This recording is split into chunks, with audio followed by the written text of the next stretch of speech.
नमस्कार, मैं अभिमन्यु कुमार आपके सामने एक शीर्षक लाए हैं व्याकरण का, जो है समास।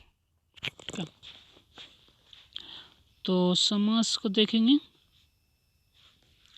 समास किसे कहते हैं? तो समास का तात्पर्य है, उसका शाब्दिक अर्थ है संक्षिप्तीकरण या संक्षेप। ठीक है। तो समास का तात्पर्य या उसका शाब्दिक अर्थ संक्षिप्तीकरण, सम्मिलन, संग्रह आदि कह सकते हैं। तो समास किसे कहते हैं? इसमें व्याकरण की दृष्टि से दो या दो से अधिक पदों के मेल से जो नया शब्द बनता है उसे समस्त पद कहते हैं, तथा शब्दों के मेल से नए शब्द बनाने की प्रक्रिया को समास कहते हैं। ठीक है। समास किसे कहते हैं? तो व्याकरण की दृष्टि से दो या दो से अधिक पदों के मेल से जो नया शब्द बनता है उसे समास पद कहते हैं, तथा शब्दों के मेल से बनने वाले शब्दों के मेल से नए शब्द बनने की प्रक्रिया को समास कहते हैं। समास दो या दो से अधिक शब्दों के मेल से बने एक नवीन या सार्थक शब्द को समास कहते हैं। जैसे उदाहरण देखते हैं, रसोई के लिए घर, इसे हम रसोई घर भी कह सकते हैं। संस्कृत एवं अन्य भारतीय भाषाओं में समास बहुता प्रयोग होता है। तो जैसे परीक्षा का अर्थी यानी परीक्षार्थी, शुभ है जो आगमन, शुभागमन, चक्र है पानी में जिसके, चक्र पानी, लोक में प्रिय, लोकप्रिय, कमल के समान नयन, कमल नयन, माता और पिता, माता पिता। तो इस प्रकार समास के दो पद होते हैं, पूर्व पद और उत्तर पद। तो पूर्व पद कभी उत्तर पद और कभी दोनों पद प्रधान होते हैं। कभी कभी दोनों पद अप्रधान हो जाते हैं, उनका एक विशिष्ट अर्थ महत्वपूर्ण हो जाता है। ठीक है। उसमें देखें, समास देखेंगे, समास के नियमों के निर्मित शब्द समासिक शब्द कहलाता है और इसे समस्त पद भी कहते हैं। समास होने से विभक्तियां, चिन्ह, परसर्ग लुप्त हो जाते हैं। जैसे राजपुत्र का विग्रह, राजपुत्र यानी राजा का पुत्र, राजपुत्र का विग्रह किया गया है। जैसे समासिक शब्दों के बीच के संबंधों को स्पष्ट करना समासिक शब्द कहलाता है। जैसे विग्रह में के पश्चात समासिक शब्द का लोप हो जाता है। जैसे राजपुत्र, राजा का पुत्र। पूर्व पद और उत्तर पद, समास के दो शब्द होते हैं। पहले पद को पूर्व पद और दूसरे पद को उत्तर पद कहते हैं। जैसे गंगा जल, इसमें गंगा पूर्व पद है, जल उत्तर पद है। और कुछ देखेंगे, समास विग्रह, समस्त पदों को अलग करने की विधि को समास विग्रह कहते हैं। जैसे गंगा जल, गंगा का जल, पथभ्रष्ट, पथ से भ्रष्ट, देशभक्ति, देश के लिए भक्ति। ये सभी जाने। अब नीचे है समास के भेद। ठीक है। तो इसमें पहले जानेंगे समास और संधि और समास में। ठीक है। तो समास के दो पद का योग होता है, जबकि संधि में दो वर्णों का योग होता है। समास में दो पदों का योग होता है और संधि में दो वर्णों का योग होता है। समास प्रथम और संधि उसके पश्चात होती है। जब शब्द या पद समस्त पद बनते हैं तो उसमें विभक्ति चिन्ह या अन्य पद लुप्त हो जाते हैं। जैसे कृष्णावतार में कृष्ण का अवतार का लुप्त है।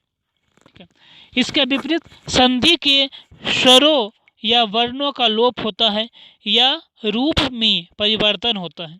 जैसे देवेंद्र, देव जोड़ इंद्र, इसमें अ प्लस आ जोड़ ई से ए बना है। ठीक है, तो हो गया देवेंद्र, देव जोड़ इंद्र, देवेंद्र। इस तरह पर समास के पूरे शब्द का वर्ण का है। समास में पूरे शब्द या वर्ण का जबकि संधि में एक मात्रा या व्यंजन का लोप होता है। समस्त पद बनाते समय यदि संधि के नियम के अनुसार संधि हो सकती है तो वहाँ संधि कर दी जाती है। ये जाने। अब समास के भेद डालें। समास के 4 भेद है। तत्पुरुष समास, दिग्गु समास, तत्पुरुष समास, कर्मधारय समास, दिग्गु समास, बहुब्रीहि समास, द्वंद्व समास या अव्ययीभाव समास। ठीक है, इस प्रकार देख सकते हैं। तो इसमें दिया है यह अव्ययीभाव समास। देखेंगे पहले तत्पुरुष समास। तत्पुरुष समास किसे कहते हैं? तत्पुरुष समास ये है जिस समास के उत्तर पद प्रधान हो और पूर्व पद गौण हो उसे तत्पुरुष समास कहते हैं। इसमें उत्तर पद प्रधान तथा पूर्व पद गौण होता है। इस समास को समस्त पदों के का लिंग और वचन अंतिम पद के अनुसार ही होता है। तत्पुरुष समास बहुधा दोनों पद संज्ञा या पहला पद संज्ञा और दूसरा विशेषण होता है। इस समास के समस्त पद करते समय कारक, विभक्ति, एकाधिक शब्दों का लोप होता है। इसलिए लुप्त गायब हुई विभक्ति के कारक के अनुसार इस समास के निम्नलिखित भेद किए जाते हैं। कर्म तत्पुरुष। कर्म तत्पुरुष के अंतर्गत समस्त पद के कर्म कारक विभक्ति को का लोप होता है।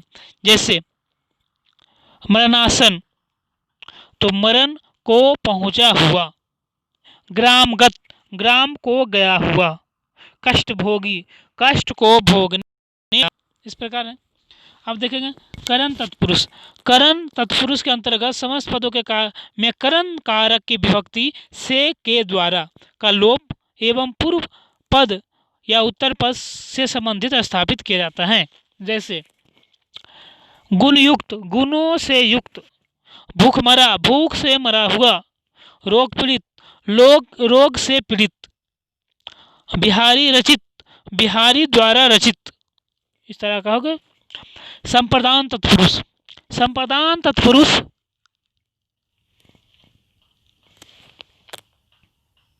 में संप्रदान कारक की विभक्ति के लिए का लोप होता है। जैसे रसोई घर रसोई के लिए घर, युद्ध क्षेत्र युद्ध के लिए क्षेत्र, गुरु दक्षिणा गुरु के लिए दक्षिणा, देशभक्ति देश के लिए भक्ति। इस प्रकार शब्द। आपादान तत्पुरुष। आपादान तत्पुरुष के अंतर्गत समस्त आपादान कारक विभक्तियों से लोप होता है। पूर्व पद उत्तर पद स्थापित नहीं किया जा सकता है। जैसे ऋण मुक्त ऋण से मुक्त, रोग मुक्त रोग से मुक्त। हाँ, संबंध तत्पुरुष। संबंध तत्पुरुष के अंतर्गत समस्त पद के संबंध कारक विभक्ति का के की का लोप हो जाता है। भात रत्न भात का रत्न, सेना नायक सेना का नायक, विद्या भंडार विद्या का भंडार, दीप समूह दीपों का समूह। अधिकरण तत्पुरुष। अधिकरण तत्पुरुष के अंतर्गत समस्त पद अधिकरण कारक के विभक्ति में पर का लोप होता है। जैसे कला प्रवीण कला में प्रवीण, गृह प्रवेश गृह में प्रवेश, लोकप्रिय लोक में प्रिय। निज तत्पुरुष के जिस तत्पुरुष में नकारात्मक पद पहला पद नकारात्मक होता है उसे ऋण तत्पुरुष कहते हैं। जैसे अनिच्छा न इच्छा, अयोग न योग, अनुचित न उचित। इस प्रकार के। तो इसमें देखें 7 अधिक कर्म तत्पुरुष, करण, संप्रदान, आपादान, संबंध, अधिकरण, अयन, तत्पुरुष को देखें। कर्मधारय समास देखते हैं। कर्मधारय समास का पहला विशेषण और दूसरा पद विशेष होता है। पूर्व पद तथा उत्तर पद उपमेय, उपमान, संबंध भी हो सकता है।